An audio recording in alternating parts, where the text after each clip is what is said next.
오늘 함께 큐티할 본문 누가복음 24장 44절에서 53절까지의 말씀입니다. 또 이르시되 내가 너희와 함께 있을 때에 너희에게 말한 바 곧 모세의 율법과 선지자의 글과 시편의 나를 가리켜 기록된 모든 것이 이루어져야 하리라 한 말이 이것이라 하시고, 이에 그들의 마음을 열어 성경을 깨닫게 하시고, 또 이르시되 이같이 그리스도가 고난을 받고 제3일에 죽은 자 가운데서 살아날 것과 또 그의 이름으로 죄사함을 받게 하는 회개가 예루살렘에서 시작하여 모든 족속에게 전파될 것이 기록되었으니 너희는 이 모든 일의 증인이라. 볼지어다 내가 내 아버지께서 약속하신 것을 너희에게 보내리니 너희는 위로부터 능력으로 입혀질 때까지 이 성에 머물라 하시니라. 예수께서 그들을 데리고 베다니 앞까지 나가사 손을 들어 그들에게 축복하시더니 축복하실 때에 그들을 떠나 하늘로 올려지시니 그들이 그에게 경배하고 큰 기쁨으로 예루살렘에 돌아가 늘 성전에서 하나님을 찬송하니라. 아멘. 어제 본문에서 부활하신 예수님은 제자들을 찾아오셔서 그들에게 부활의 몸을 몸소 보여주셨습니다. 손과 발에 여전히 있는 못자국을 보여주셨고, 그리고 음식을 잡수시면서 신령한 육체의 몸을 입고 부활하신 것을 그들이 목격하게 하셨습니다. 예수님께서 이렇게 그들에게 찾아오셔서 부활하신 당신의 몸을 직접 보여주신 이유가 있습니다.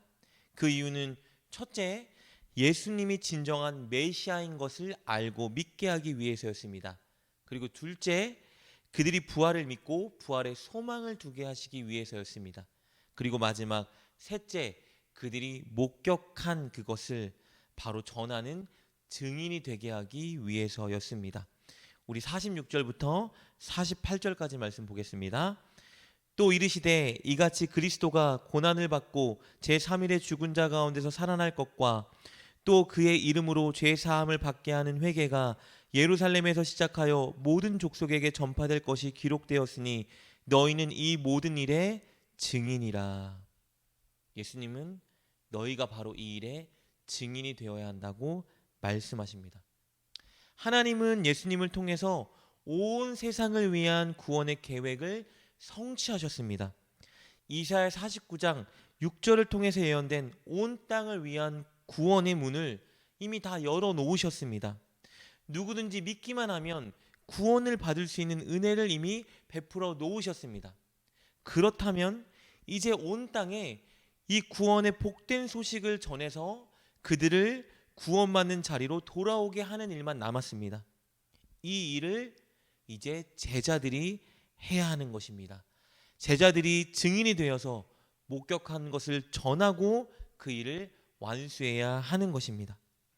이렇게 제자들이 증인으로서의 사명을 감당하게 하기 위해서 예수님은 부활하신 몸을 그들에게 직접 보여주신 것입니다. 그들이 목격하게 하신 거예요. 그런데 제자들이 신실한 증인이 되기 위해서는요, 부활하신 예수님의 몸을 직접 목격하는 것 외에도 두 가지 조건이 더 성립되어야 합니다. 오늘 본문은 그 두 가지 조건에 대해서 잘 보여주고 있는 것입니다.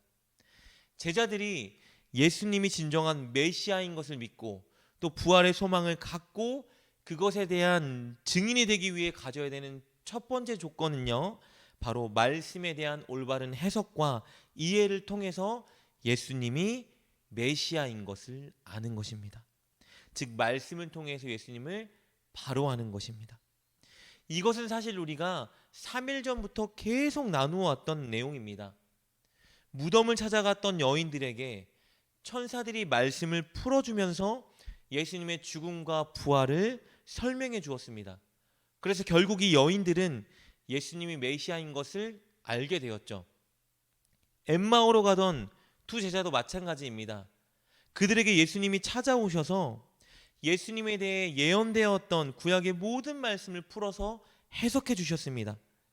그리고 그 말씀과 연관되게 예수님께 일어난 사건들을 설명해 주셨죠. 그러자 결국 그들은 예수님이 메시아인 것을 알게 되었습니다. 그리고 그렇게 말씀을 통해서 예수님이 메시아인 것을 알고 부활을 믿게 된 여인들과 두 제자는 그것을 전하는 증인의 자리에 설 수 있었던 것이죠.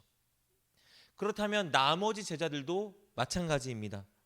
부활하신 예수님께서 당신의 몸을 제자들에게 직접 보여주셨지만 그것만으로는 부족합니다. 그들에게 하나님의 말씀을 풀어 설명해 주시면서 예수님이 누구신지, 그리고 예수님께 일어난 모든 일이 어떤 의미를 가지고 있는지를 알려주셔야 했습니다.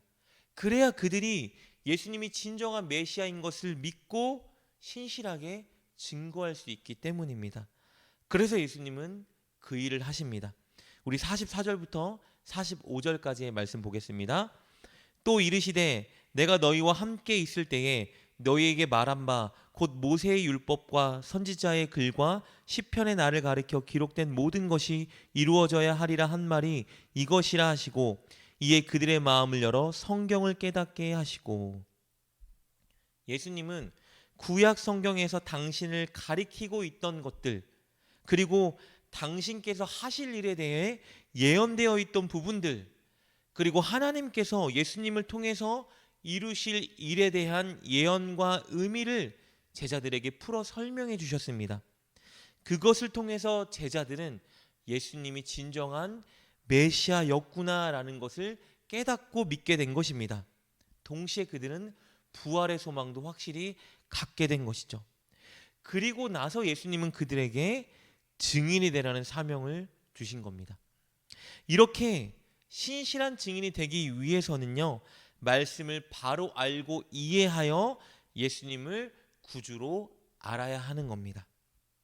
그리고 제자들이 예수님이 진정한 메시아인 것을 믿고 부활의 소망을 갖고 신실한 증인이 될 수 있는 두 번째 조건은요, 바로 성령을 받는 것입니다. 우리 49절 말씀입니다. 볼지어다 내가 내 아버지께서 약속하신 것을 너희에게 보내리니 너희는 위로부터 능력으로 입혀질 때까지 이 성에 머물라 하시니라. 예수님이 하셨던 말씀을 늘 기억하고 믿을 수 있는 비결, 그리고 핍박과 죽음의 위협 속에서도 담대하게 복음을 전하는 증인이 될 수 있는 비결은요, 바로 성령님과 동행하며 성령님의 힘을 얻는 것입니다. 이 마지막 조건, 성령의 임재는요, 누가의 다음 작품인 사도행전에서 성취되는 것이 기록되어 있습니다. 사도행전에서 제자들은 예수님의 약속을 믿고 기다리죠. 다 함께 모여 마음을 합하여 기도할 때 마침내 성령님이 그들에게 임하는 것을 우리가 사도행전을 통해 볼 수 있습니다. 예수님은 이렇게 제자들이 예수님이 구원자라는 사실과 부활이 있다라는 부활의 소망을 전하는 증인이 될 수 있는 모든 조건을 다 주셨습니다. 그리고 그들을 이제 축복하고 하늘로 승천하십니다. 50절과 51절 말씀입니다. 예수께서 그들을 데리고 베다니 앞까지 나가사 손을 들어 그들에게 축복하시더니 축복하실 때에 그들을 떠나 하늘로 올려지시니. 예수님은 베다니에서 본인이 말씀하신 대로 하나님의 우편으로 올라가십니다. 이곳은 예수님께서 예루살렘의 승리의 입성을 시작하신 곳입니다. 즉 예수님이 예루살렘의 나귀를 타고 승리의 구원자로 입성하셨던 그곳에서 바로 승천하신 겁니다. 그리고 제자들은 승천하시는 예수님의 모습을 통해서 예수님의 영광과 권세를 보았습니다. 이렇게 누가복음은 끝마쳐지는데요. 사랑하는 여러분, 예수님이 마지막 제자들에게 주셨던 그 사명, 증인이 되라는 그 사명은요, 오늘 우리에게도 주신 사명입니다. 우리는 예수님의 부활을 사도들처럼 눈으로 목격한 사람들은 아니지만 누가복음을 기록한 누가처럼 말씀을 통해 우리가 목격한 2차 목격자들입니다. 우린 분명히 성경 말씀을 통해서 예수님이 우리의 구원자이신 것과 부활이 분명히 있다라는 부활의 소명을 목격한 사람들입니다. 그렇기 때문에 그것을 전하는 것은 우리의 마땅한 사명이 되어야 합니다. 본문은 그 일을 잘 감당할 수 있는 비결 두 가지를 우리에게 가르쳐 주었습니다. 첫째는 말씀을 바로 알고 잘 이해해서 예수님이 어떤 분인지 바로 아는 것이었죠. 우리는 늘 성경 말씀을 바로 알기 위해서, 잘 알기 위해서 애써야 합니다. 그것은 해도 되고 하지 않아도 되는 일이 아니라 우리에게 맡겨주신 사명을 이루기 위해 필수적으로 우리가 힘써야 하는 것입니다. 말씀을 바로 알기 위해서, 잘 알기 위해서 여러분 꼭 여러분의 시간과 노력을 투자하는 그 자리에 서시길 주님의 이름으로 축복합니다. 그리고 신실한 증인이 될 수 있는 두 번째 비결, 바로 성령 충만한 삶을 사는 것입니다. 늘 기도로 성령님의 임재를 사모하고 성령님과 교제에 힘써야 합니다. 그리고 예수님을 전하기 위해 힘써야 합니다. 성령님의 도우심과 임재는요, 기도할 때 그리고 복음을 전할 때 가장 강력하게 나타나는 것이기 때문입니다.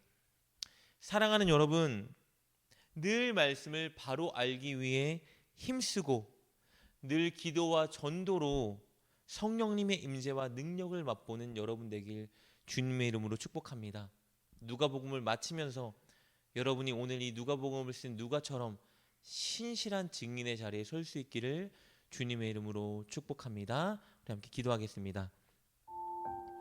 하나님, 우리에게 주신 증인이라는 사명을 잘 감당하기 원합니다. 성령님, 우리에게 말씀을 바로 알고자 하는 갈망, 그리고 복음을 전하고자 하는 열정을 주옵소서. 그리고 말씀을 바로 아는 지식과 지혜를 주시고 성령님과 늘 함께하는 영성을 주셔서 신실한 증인이 되게 하옵소서. 예수님의 이름으로 기도드립니다. 아멘. 오늘 말씀을 통해 깨닫고 결단한 것은 무엇입니까? 그것을 붙들고 하나님께 기도합시다. 그리고 그렇게 실천하며 하루를 살아가는 여러분 되시길 주님의 이름으로 축복합니다.